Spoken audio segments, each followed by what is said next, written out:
그럼에도 제가 67.66을 맞을 수 있었던 게 단순히 운이 아니라고 저는 생각을 하거든요. 그래서 오랜 시행착오 끝에 저만의 노하우를 가지고 어떻게 논리를 구성하고 어떤 식으로 답안지에 현출하면 고득점이 나올지를 몸소 느꼈고 점수로 증명해냈다고 생각합니다.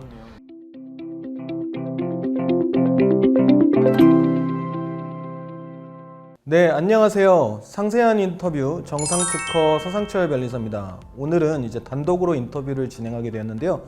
오늘 이렇게 귀하신 분 모시고 인터뷰를 진행하게 되었습니다. 열공 중이실 수험생분들을 위해서 이렇게 도움이 작게나마 되고자 영상을 촬영하게 되었는데요. 왜 귀하신 분인지는 잠시 후에 밝혀집니다. 채널 고정, 구독, 좋아요, 알림 설정 부탁드려요. 자, 그러면 합격자님 자기소개 간단하게 한번 부탁드릴게요.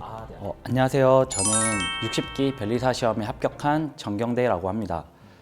먼저 이렇게 영상 촬영의 기회를 주신 서상철 변리사님과 한빛 학원 관계자분들 너무 감사의 인사드립니다.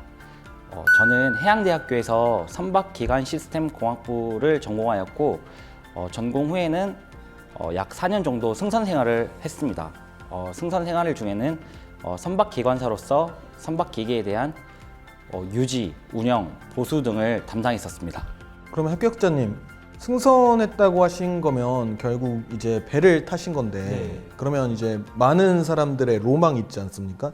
이제 날마다 배에서 낚시를 해서 신선한 횟감들을 즉석에서 이제 회로 먹는, 저도 회를 너무 좋아해서 이런 상상들을 많이 하는데 혹시 날마다 이렇게 신선한 회를 드셨는지. 배를 탔다고 하면은 가장 많이 듣는 질문 중 하나가 뭐 새우잡이냐 아니면 뭐 회를 많이 먹냐 이렇게 말씀을 하셨는데 저 같은 경우에는 LNG 운반선을 승선해서 안타깝게도 이제 배에선 낚시가 안 되거든요. 그래서 신선한 회는 많이 못 먹었습니다. 네. 어쨌든 그 수많은 경험 중 안타까운 일이네요. 신선한 회를 먹지 못하셨다는 점 되게 안타깝긴 한데 그래도 어쨌든 되게 이색적인 경험을 하신 우리 합격자분 모시고 이제 본격적으로 질문 시간 가져보도록 하겠습니다. 자, 첫 번째 질문입니다. 말씀하셨던 것처럼 해양대 출신으로 들었는데요. 굉장히 이제 선원 생활을 하시는 등 이색적인 커리어를 갖고 계세요. 그런데 단도직입적으로 묻겠습니다. 왜 변리사 시험을 갑자기 공부하게 되신 건가요?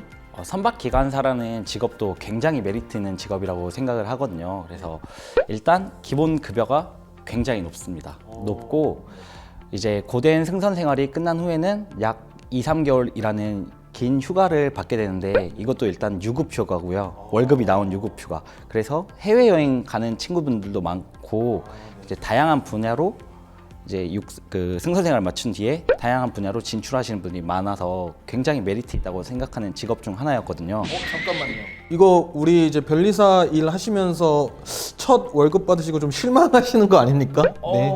네. 요새 네네. 또 고연봉으로 계약하셨다고 들었는데 액수는 여러분들 궁금하시면 직접 물어보시길 바라겠고요. 그리고 2, 3개월 휴가.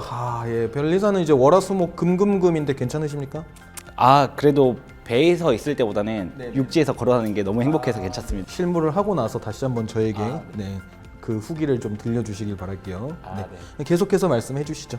그럼에도 불구하고 제가 변리사 시험을 준비하게 된 계기가 친구 아버님께서 변리사 분이 계셨거든요. 그래서 제가 대학생활 중에 이제 발명에 대한 관심이 많아서 이제 특허를 내려고 그분께 상담을 받던 도중에 그 변리사라는 직업이 사람의 꿈을 실현시키는데 큰 조력자 역할을 할 수 있겠구나 라는 거를 깨달아서 제가 지원하게 됐고, 또 하나 가장 큰 이유는 제 가치는 급여로 판단된다고 생각했습니다. 그래서 제가 열심히 한 만큼 저의 가치를 알아주는 전문직을 원했고, 그 전문직 중에서 제가 도전할 수 있는 최고 난이도 시험에 도전하고 싶었습니다. 정말 지금까지 인터뷰했던 많은 분들 중에 가장 솔직하게 대답해 주셨네요. 프로는 돈으로 말한다. 그래서 한 가지 여담인데 출원하셨던 특허 등록되셨나요? 출원을 하려다가 생각보다 너무 비싸가지고 못했습니다.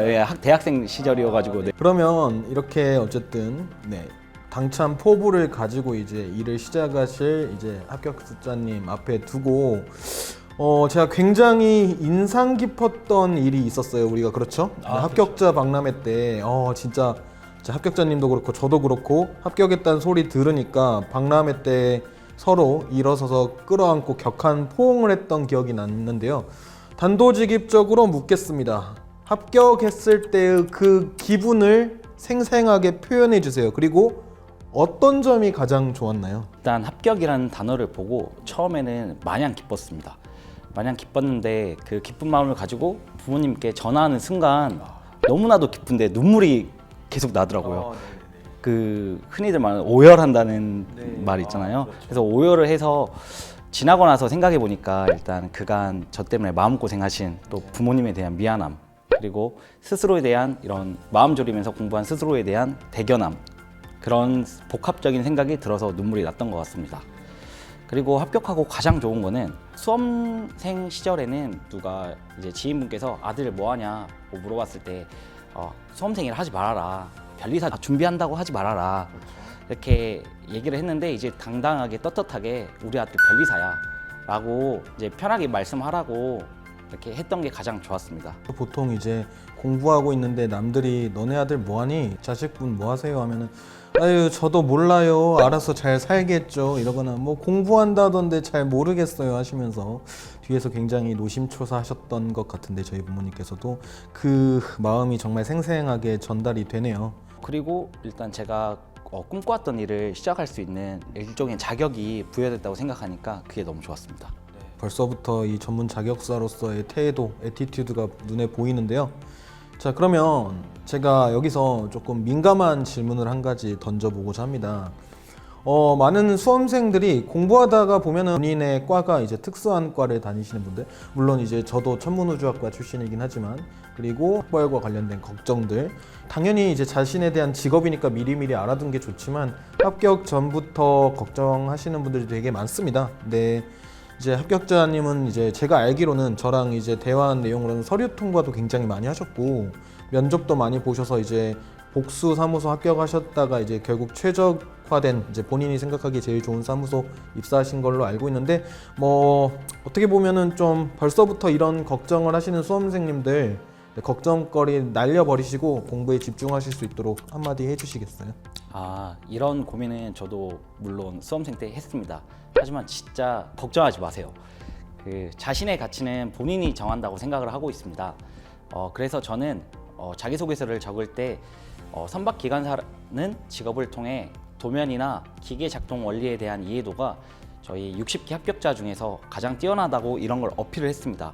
그리고 참고로 이번 동기분 중에서도 미대를 나오셔서 업계 1, 2위를 다투는 회사에 프리패스로 입사를 하신 분이 계시거든요. 상표 디자인 쪽으로요?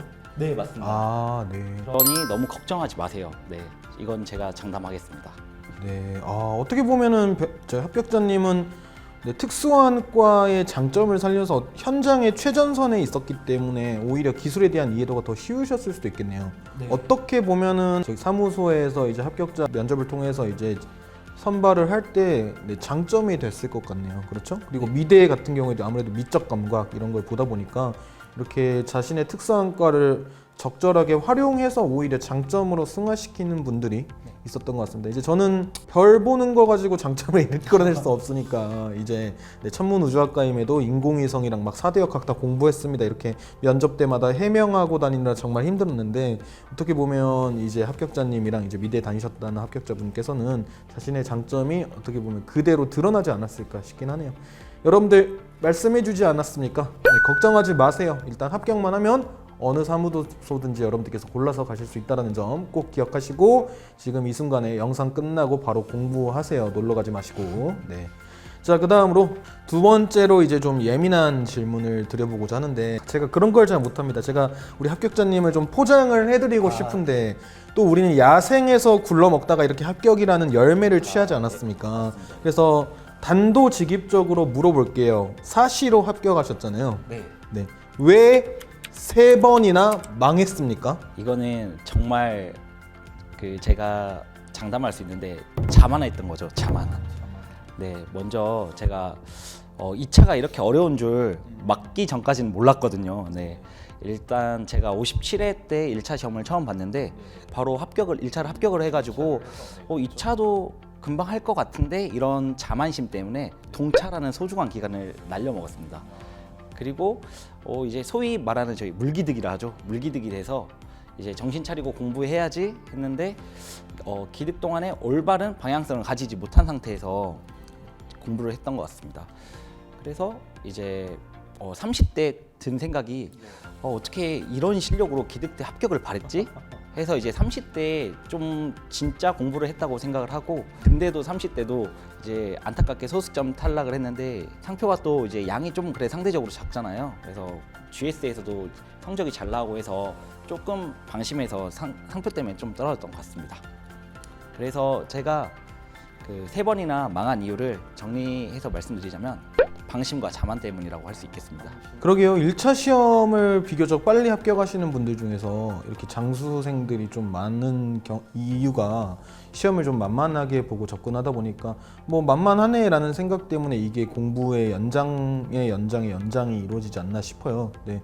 어쨌든 합격하셔서 방심과 자만을 지금이라도 인지하셨으니까 뭐 어차피 공부 끝나셨으니까요. 우리 유쾌하게 넘어가지만 이제 지금 공부하시는 분들은 꼭 기억하세요. 정말 사자는 토끼를 잡을 때도 제가 직접 잡는 모습을 보지 못했지만 최선을 다합니다. 여러분들 하나하나 모든 한 과목 소중하게 생각하시고 열심히 공부를 하시길 바라겠고요. 자, 그 다음 질문으로 넘어가 보도록 하겠습니다.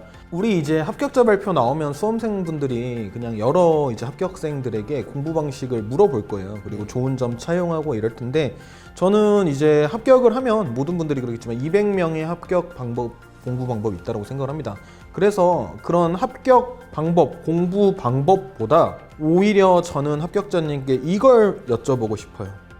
올해 공부하는 수험생님을 특히 타겟으로 해서 변리사 시험을 준비하면서 가장 하지 말아야 할 공부 방법이나 습관들, 어차피 착오를 좀 겪으셨잖아요. 네. 그 과정에서 이런 것들이 있으시면 좀 알려주시면 안 하지 않을까요? 영상 보고도 그거 하면은 좀 학습 능력이 좀 부족하시지 않나라는 생각이 들 정도로 강력하게 좀 말씀을 해주셨으면 좋겠습니다.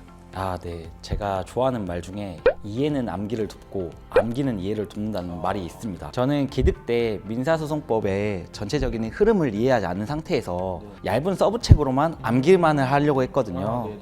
그래서 이러한 방식으로 암기를 하면 오히려 암기하는데 더 많은 시간이 소요되고, 이 방법은 진짜 시험이 아니라 그 GS에서 성적을 받기 위한 공부법이라고 생각합니다. 그래서 제가 생각하기에는 이런 공부 방법이 저에게는 조금 독이 되지 않았나 싶었습니다. 물론 동차생 분들은 시간이 없어서 이제 이거라도 외우고 가자 이렇게 하시는 분들은 정말 리스펙 하는데, 근데 이제 최소한 이제 기득 이상이신 분은 적어도 뭐 3, 4회 독은 전체적인 틀을 이해하는 관점에서 이제 한번 쭉 자기가 정리를 해보고 어느 정도 이제 디테일한 암기가 들어왔을 때 이렇게 서브 책으로 넘어오신다면 추천드립니다. 네. 그러니까 말씀을 요약해 보자면 서브책을 활용하는 것 자체는 괜찮은데 일단 큰 책으로 흐름을 완벽하게 잡고 어느 정도 내용 이해도 한 뒤에 이제 확인용으로 서브책을 쓰고 약간의 추론만 가미해라. 당연한 소리 같아요. 저한테도 이제 특허 강사임에도 불구하고 민소 서브책을 어떤 책을 써야 되느냐인데 막 이렇게 질문을 하시는 분들이 있는데, 합격자님 말씀은 서브책의 종류보다는 그 전에 내가 이 서브책에 서머리 할 수 있는 지식이나 이런 내용의 흐름을 먼저 이해했는지부터 파악하라. 그 말씀이신 거죠. 61회부터 민소 강사님으로서 활동할 생각하니까는 이렇게 민소에 대한 전반적인 디테일한 조언 너무나도 감사드립니다. 자, 그러면 제가 이거 한 가지 여쭤보고자 하는 부분이요. 합격자님은 실제 시험 상황에 대해서 제가 좀 여쭤보고 싶어요. 얼마나 답안을 써야 하죠? 라는 질문들을 굉장히 많이 합니다. 그래서 저는 16페이지는 일반적으로 무조건 넘을 것이다 라고 답변을 하는데, 이번에 합격하셨을 때 실제 얼마만큼의 시험장에서 답안을 작성하셨나요? 특허 22장, 상표 21장, 민소 23장, 디보 19장 정도 적었습니다. 이거를 2시간에 다 적으신 거죠, 지금? 네. 근데 평소에 이렇게 적어본 적이 없는데 시험장에서만의 그 아드레날린이 있거든요. 그래서 뿜뿜 돼가지고 이렇게 많이 적게 되었습니다. 내 생에 머리가 가장 잘 돌아갔던 시간이 하필 딱 시험 때, 그렇죠? 그것도 열심히 준비했으니까 그렇게 되지 않았을까 싶네요. 그래서 절대적으로 양이 중요한 건 아니지만 합격하신 분들은 이 정도 양은 채워가시고 있고, 보통 한 권 이상은 넘어가시는 게 일반적이라고 생각이 드네요. 그럼 그 다음 질문으로 혹시 문제를 푸실 때 이제 많은 수험생분들도 여기에 대해서 질문을 하시는데 그냥 문제 밑줄 그어가셔서 그 밑줄끼리 연결해서 답안을 작성하시는 편인지 아니면 초안지에 목차를 따로 잡으시고 그 목차를 바탕으로 답안을 작성해 가시는 스타일이신지 한번 여쭤봐도 될까요? 네. 저는 먼저 초안지에 사실관계를 도식화하고 목차를 먼저 잡고 문제를 풀었습니다. 왜냐하면 법적 논증은 법적 논증의 과정은 흔히들 3단 논법이라고 하는데 A는 B다, B는 C다, 고로 A는 C다 라는 목차 간의 이런 유기적인 연결을 위해 저는 목차를 잡았습니다. 혹시 그러면 이제 많은 분들이 또 질문을 하세요.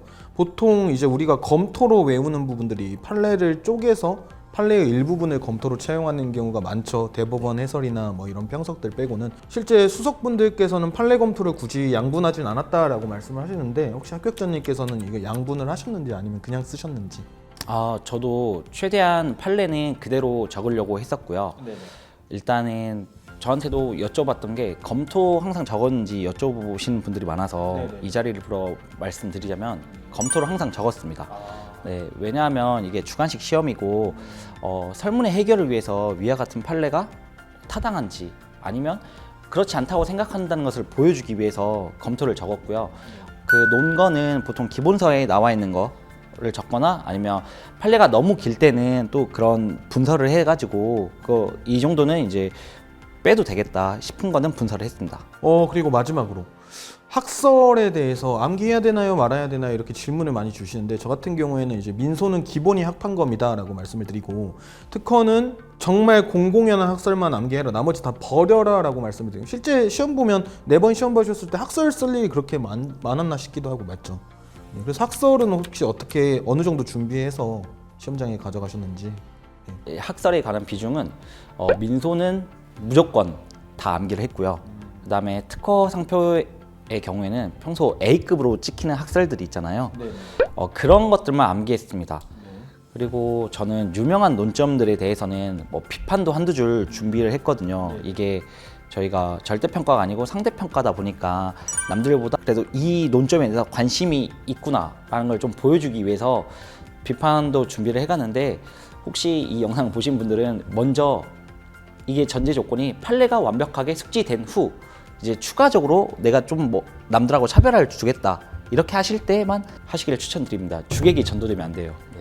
네, 그렇죠. 그래서 이제 영상 잘못 이해하신 분들은 아니지 자기가 이해하고 싶으신 대로 이해하신 분들은 비판하라는데 이러면 이제 나머지 내용 이제 충분히 안 하고 비판만 왕창 쓰고 나서 나중에 이제 문제 생기면 하라는 대로 했는데 왜 점수가 안 나? 비판은 플러스 알파로 다 쓰고 나시고 플러스 알파로 챙겨가자라는 말씀을 해 주신 겁니다. 절대 오해하시면 안 돼요.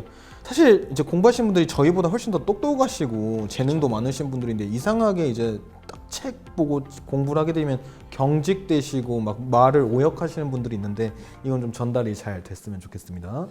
그리고 합격자님 많은 분들의 궁금사이기도 하죠. 시험장에서 답안을 쓰실 때 이제 각 과목별로 종합적으로 암기 상태가 어땠고 암기를 하시는데 특별한 비법이나 뭐 노력 방식이 있으셨는지. 일단 시험 전날에는 제가 이거를 암기하고 있는지가 모를 정도로 너무 아무것도 생각이 안 나는 거예요. 하지만 시험장에 딱 들어가니까 손이 나가고 있더라고요. 내 생각과 손이 기억할 정도로 암기를 준비했었는데 먼저 민사소송법 같은 경우에는 진짜 단단하게 준비해야 되겠다 생각을 해서 저는 백지 복습을 했습니다.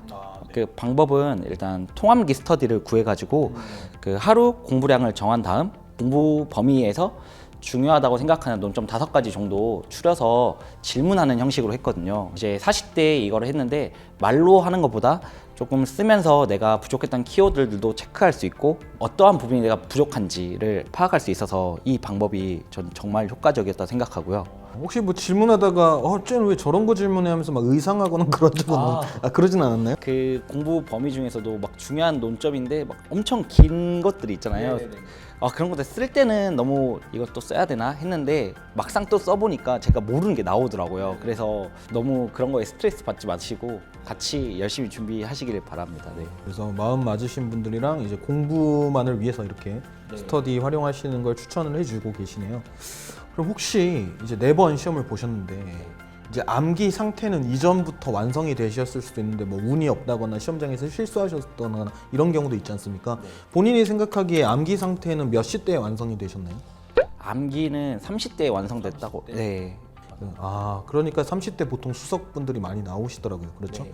3시 정도 되면 공부는 보통 완성이 된다. 어떻게 보면 하늘의 때를 기다려라 약간 이런 설도 있고 그걸 이제 극복하시고 더 빨리 붙으시는 분들도 있는데 자, 많은 분들이 그래요. 공부하는 과정에서 불안해합니다. 너무 불안해해요. 어떡하죠? 시험장에 내가 임할 수 있을까요? 내가 쓸 수 있을까요? 이 불안함은 정말 사라질 수가 없어요. 어떻게 보면은 상대평가이기 때문에 이 불안감 당연히 가지셨겠죠. 이거는 불안하지 않았다고 하면 이거는 거짓말이고 저도 항상 불안했었는데 그럴 때마다 너무 불안할 때는 이제 서상철 변리사님을 비롯한 강사 변리사님께 이제 공부 방향성에 대한 수험 상담을 많이 진행했고 잘하고 있다, 합격할 것 같다, 포기하지 말아라 이런 소리를 이제 해주실 때마다 오히려 스스로에 대한 확신이 들고 불안감이 사라졌습니다. 네. 근데 말은 그렇죠. 뭐 합격한다, 할 거다, 잘할 거다. 근데 그런 말들이 어차피 네가 내 상황을 알아? 맞잖아요. 아무리 뭐 격려를 해줘도 네가 내가 될 수는 없지 않습니까? 진짜로 위로가 되던가요? 저는 원래 대문자 2의 성격이거든요. 그래서 이제 대화하는 것도 좋아하고 그런 거에서 에너지를 얻었거든요. 그래서 저는 진짜로 불안감 해소에 큰 도움 많이 됐습니다. 대문자 2라고 하셨는데 혹시 추천하는 휴식 방법이 있으실까요? 네, 방금 말씀드린 것처럼 저는 대문자 2여서 사람들 만나서 얘기하고 일주일에 하루는 꼭 이제 정기적으로 쉬는 날을 정해서 뭐 여자친구랑 데이트를 한다든지 이제 친구들을 만나서 논다든지 해서 스트레스를 풀었습니다. 아무래도 잘생기셔서 인기가 많으니까 이성 친구도 계셨을 거고 저는 혼자 공부했습니다. 혼자 쉬었고 제가 여기서 한 가지 궁금한 게 있어요. 저는 이제 수험생들한테 쉬는 시간도 되도록이면 수험생들이랑 쉬고 외부의 영향을 받지 말아라 라고 말씀을 드리거든요. 근데 어쨌든 합격자님께서는 자신의 장점을 잘 활용하셔서 영리하게 쉬셨는데 이제 외부분들 만나셔서 스트레스를 푸셨잖아요. 그렇게 하다 보면은 예를 들어서 문화나 그런 정보들에 의해서 침투를 하지 않습니까? 그런 부분들은 혹시 어떻게 해결하셨나요? 일단은 인스타를 지웠습니다. 인스타를 지우고 인스타를 보면 이제 다들 뭐 행복하고 좋은 사진만 올라와서 상대적인 박탈감이 이제 받게 되는 것 같아서 일단 인스타를 지우고 오랜 장수생을 하다 보면 이제 고등학교 친구, 대학교 친구들도 진짜 저를 응원해주는 친구들만 만나게 되더라고요. 그래서 그 친구들을 만날 때는 이제 저는 나이가 있어서 친구들이 이미 일을 하고 있어서 응원한다고 맛있는 걸 많이 사줬거든요. 네. 그래서 오히려 저는 그런 이제 외부적 요인보다는 이제 얻을 수 있는 격려가 더 큰 힘이 됐습니다. 제가 항상 수험생들한테 조언하는 거 외부 사람들은 밥 사주는 사람, 용돈 주는 사람 외엔 안 만나도 된다라고 했는데 이제 만나서 쉬셨던 외부 분들이 이렇게 응원을 해주시고 식사를 제공해 주셨던 분들이 어느 정도 맥락이 통하네요. 그러니까 여러분들도 꼭 기억하셔야 됩니다. 이제 합격자분께서는 외부에서 이제 휴식을 취하셨더라도 그 영향을 안 받으시고 다시 공부에 몰입하실 수 있었어요. 그래서 그 부분을 꼭 기억하시고 쉬는 시간을 가지실 때에도 좀 응용을 하셔서 편안한 휴식 시간을 가져보시길 바라겠습니다. 그러면은 혹시 쉴 때 이 시간에도 경쟁자들은 공부할 텐데 뭐 이런 생각은 안 해보셨습니까? 이게 뭐 동차나 기득 때는 그런 생각을 했는데 저희가 한 달 안에 끝나는 뭐 기말고사 뭐 이런 학교 시험이 아니거든요. 그래서 쉬는 것도 공부의 연장이고 어떻게 전략적으로 쉬어야 되는지 그것도 하나의 자기만의 스킬이기 때문에 내가 쉴 때 남들은 공부하고 있겠지 이런 불안한 생각은 절대 하지 마세요. 이제 합격자 분들께서 막 나는 몇 시간 공부했다 이런 건 다 무용담이니까 자기만의 이제 딱 루틴을 정해서 쉬시기를 추천드리겠습니다. 자, 그러면 합격자님은 이제 저랑 굉장히 오랜 시간 동안 소통을 하시면서 공부도 하셨는데요. 단도직입적으로 물어보겠습니까? 왜? Why me? 왜 제 강의랑 책을 선택하셨나요? 변리사님께서 답을 주셨는데요. 먼저 저는 가장 중요한 게 소통이라고 생각하거든요. 예, 일단 책을 보거나 강의 들을 때 뭐 3시, 4시가 돼도 새로운 판례들 같은 경우에 또 이해가 안 가는 게 있거든요. 그래서 처음에는 이렇게 끙끙 앓다가 카톡으로 이제 여쭤보면 특별한 일 없는 한 답장도 바로바로 해주시고 해서 궁금증이 그때그때 바로 해소됐던 게 너무 좋았습니다.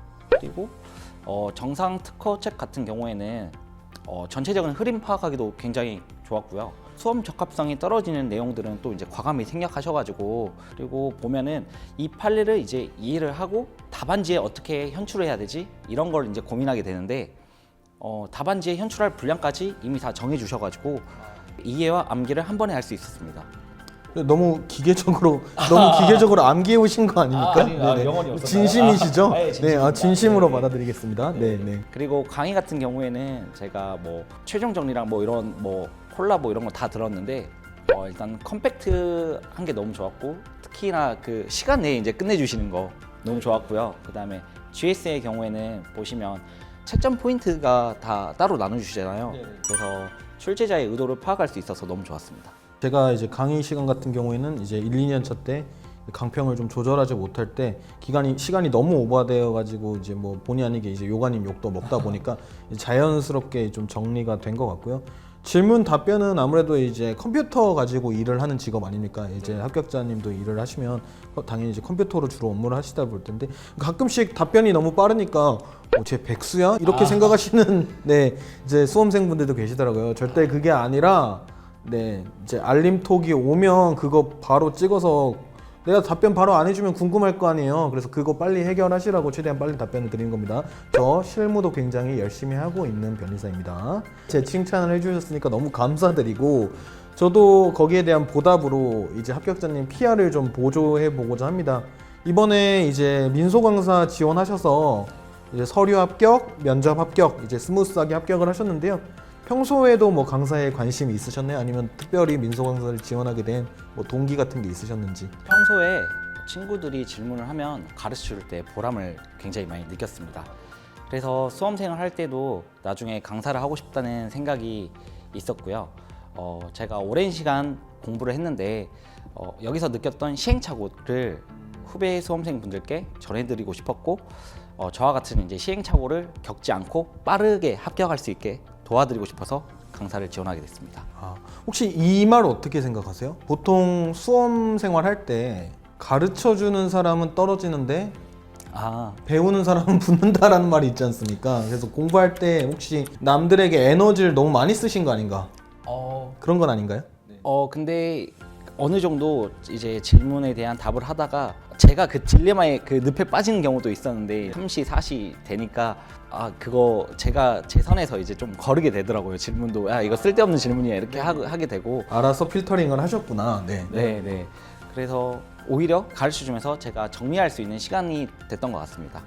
그러면 이제 합격자님, 지금 영상을 시청하고 계실 수험생분들께 본인이 이제 앞으로 민소 강사로서 이제 한빛학원에서 강의를 하실 텐데 자신의 강점, 장점 어필 시원하게 한번 전달해 주시면 너무나도 감사드립니다. 이번에 장수생분들께서도 민사소송법 점수가 낮게 나오셨다고들 하시더라고요. 올해 민소가 굉장히 짰죠, 점수가. 네. 그럼에도 제가 67.66을 맞을 수 있었던 게 단순히 운이 아니라고 저는 생각을 하거든요. 그래서 오랜 시행착오 끝에 저만의 노하우를 가지고 어떻게 논리를 구성하고 어떤 식으로 답안지에 현출하면 고득점이 나올지를 몸소 느꼈고 점수로 증명해냈다고 생각합니다. 와, 정말 고득점을 받으셨네요. 네, 그래서 이러한 경험과 노하우 그리고 정확한 지식을 잘 전달해드리기 위해서 지금부터 열심히 준비를 하고 있거든요. 그래서 많이 기대해 주시길 바랍니다. 진짜 준비하고 있습니까? 네. 어떤 마음가짐입니까? 내 강의 듣는 사람 다 붙이겠다? 합격시키겠다? 제 강의 수강생 중에서 수석이 한번 나오게 한번 해보고 싶다. 네, 수석이 나오겠다. 수석 안 나오면 다 환불해주겠다? 거기까지. 네, 여기까지만 학원 입장도 있기 때문에 네. 학원 입장도 있기 때문에 여기까지 하도록 하겠습니다. 네. 말 나온 김에 합격자님 앞에서 이제 하지 말아야 할 행동들 이런 거 많이 챙겨 주셨는데 민소 공부할 때 가장 주의해야 될 점 혹시 하나 정도 알려주실 수 있나요? 제가 지금도 강조하는 게 의의는 반드시 정확하게 이해하고 암기하셨으면 좋겠습니다. 예를 들어 소지간의 정의가 소재지를 달리하는 같은 종류의 여러 1심 법원 사이의 재판권의 분담 관계를 정해놓은 것이라고 정의가 되어 있는데 그래서 여기서 알 수 있듯이 정의에서 이미 여러 1심 법원이라고 했잖아요. 항소심 등 이제 2심에서는 토지가 하나리 이제 나올 수 없는 거죠. 그래서 정의에 답이 있다. 정의를 반드시 정확하게 암기해라. 네, 합격자님께서 전달해주는 비법이시니까 여러분들 챙겨 가시고요. 네. 제가 아까 강사 PR 하면서 갑자기 생각난 건데 제가 이제 강사를 준비하다 보니 질문을 뭐 사람들이 어떤 질문을 하는지 이제 찾아보고 있는데 이게 진짜 이거 사소한 것도 이렇게 질문하시네 이렇게 생각을 들었는데 제가 수험생 때는 진짜 사소한 것도 질문을 많이 드렸거든요. 근데 진짜 사소한 거도 수험생 입장에서 그리고 이거는 왜 이렇게 이해를 못 하셨구나 이거를 정확히 아셔가지고 오개념도 잡아주셔서 너무 감사의 인사 드리고 싶었습니다. 아니 뭐 근데 사실 책을 읽으면 알 수 있는 부분도 막상 책에 있는지 모르실 수도 있는 거고요. 그냥 그 과정에서 왜 이걸 모르세요라고 이제 타박을 하는 것보다는 그냥 빨리 알려드려야 저도 저 귀찮은 놈 떨어뜨려냈다 떨궈냈다 이런 생각하고 이제 저도 편하게 다른 일 본 장난이고요. 어쨌든 지적인 수준을 높여가는 과정에서 당연히 제가 강사로서 의무를 가지고 답변을 드려야 됐다라고 생각이 듭니다. 너무 저를 포장하는 것 같긴 하지만 어쨌든 그랬습니다. 실제로 그런 마음으로 답변을 드렸고 합격자님 제가 알고 있기로는요 유튜브 개설하셔서 여러 수험생들께 도움을 주고 계신다는데 이왕 하는 김에 이제 우리 유튜브도 시원하게 한번 홍보해 주시면은 여러 수험생들이 이제 방문하셔가지고 이제 정보를 좀 받아가실 수 있을 것 같습니다. 유튜브 주소는 이렇게 자막에 쭉 깔릴 테니까 걱정하지 마시고요. 네, 한번 유튜브 채널 좀 말씀해 주시겠어요? 제가 운영하는 채널은 개천에서 용나리입니다. 개천에서 용나리. 네, 제 본가가 이제 전라북도 부안인데 이곳에서 2년 정도 스터디 윗미 방송을 진행했습니다. 이때 생각한 채널 이름이 개천에서 용나리입니다. 네. 본인이 용이시다. 이제 네. 더 이제 용이 되려고 용이 되고 싶다. 네. 네. 제가 공격적으로 질문한 것 같아 보이지만 합격자님이 편해서 그런 겁니다. 네. 그래서 유튜브에 오시면 지금 1차 자과 방법 공부 방법도 있고 그리고 2차 이번에 민사소송법 고득점 공부 방법도 최근에 따끈따끈하게 올려놨거든요. 이 정도면은 학원에서 유튜브 제휴해줘야 되는 거 아닙니까? 개천에서 용날이랑 이름도 되게 좋은데. 네. 그래서 앞으로는 이제 다양한 분야의 변리사님들과 인터뷰를 통해서 뭐 합격기, 공부 방법, 뭐 변리사 생활 이런 것도 콘텐츠로 제작할 예정이고 또한 이제 수험생분들한테 직접 찾아가서 수험 상담하는 용나리가 간다 콘텐츠도 진행할 예정이니 많이 구독과 좋아요 부탁드립니다. 개천에서 용나리 그리고 이제 앞으로 만들어질 용나리가 간다 전문 지식을 가진 합격자분이 찾아갈 테니까 많이 기대를 해주시고요. 합격자님 그러면 마지막으로 뭐 영상을 보시는 분들일 수도 있고 아니면 합격자님이 뭐 마음속에 품고 계셨던 분들일 수도 있고 아니면 뭐 불특정 다수일 수도 있는데 꼭 하시고 싶으신 말이 있나요? 뭐 영상 편지도 가능합니다. 네. 네. 이 자리를 빌어 5년간의 수험 생활을 뒷바라지 해주신 부모님께 감사의 인사드리고 막둥이 아들로서 사랑한다는 말을 한 번도 해본 적 없는 것 같은데 이 자리를 빌어 한번 하겠습니다. 네, 얼마든지. 엄마 아빠 사랑합니다. 네. 다시 한번 해주시죠. 너무 네. 짧지 않습니까? 처음 하시는 애정 표현인데 좀 진득하게 강렬하게 알겠습니다. 한번 해주시면. 네. 엄마 아빠 사랑합니다. 네, 그리고 또 제가 합격에 이르기까지 너무나 많은 분들이 응원해 주시고 격려해 주셨는데 저희 반포고 친구들 그리고 해양대학교 59기 동기들 그리고 같이 스터디했던 친구들 그리고 맛있는 밥을 많이 해주신 식당 사장님들 너무너무 고맙습니다. 그리고 마지막으로 이제 동짜 때부터 합격을 옆에서 응원해준 여자친구에게 요새 합격 후에 모임이 너무 많아서 이제 좀 많이 신경을 못 쓰고 있는데 같이 이제 제가 합격할 수 있게 응원해줘서 너무 고맙고 많이 사랑한다고 전하고 싶습니다. 와, 동차 때부터면 지금 몇 년을 기다려 주신 건가요? 네. 지금 한 3년 반 정도. 이후에 장래 계획도 있으신 건지. 네, 뭐 장래 계획도. 네, 뭐 이거는 연수원 갔다 와서 그때 다시 한번 의견 들어보겠습니다. 이제 동물의 왕국인 연수원 갔다 와서 들어보도록 하고 네. 이렇게 이제 감사의 마음 전달하는 시간 되면 굉장히 숙연해지는 것 같아요. 너무 이렇게 흔쾌히 본인의 마음을 잘 표현해 주셨고 이제 많은 분들이 이제 감동도 받고 진실된 마음이 전달이 됐을 것 같아요. 여러분들 꼭 이거 하나만큼은 기억하셨으면 좋겠습니다. 합격자님께서도 부모님께 너무 감사의 인사를 드린다라고 이렇게 거의 처음으로 표현을 해드렸는데 여러분들은 부모님의 아픈 손가락이 아닙니다. 여러분들은 부모님의 아직 피지 않은 손가락이에요. 솔직히 너무 멋있었다, 그죠? 아, 네. 방금 생각했거든. 아, 네. 네. 어쨌든 아, 네. 꼭 여러분들 아픈 손가락이 아닌 이제 버젓이 펴져 나가는 손가락이 되시길 바라면서 오늘 이렇게 전경대 합격생님과의 인터뷰 마무리하도록 하겠습니다. 우리 마지막으로 열심히 공부하시라고 손인사하면서 마무리해서 들어가죠. 네, 안녕. 안녕.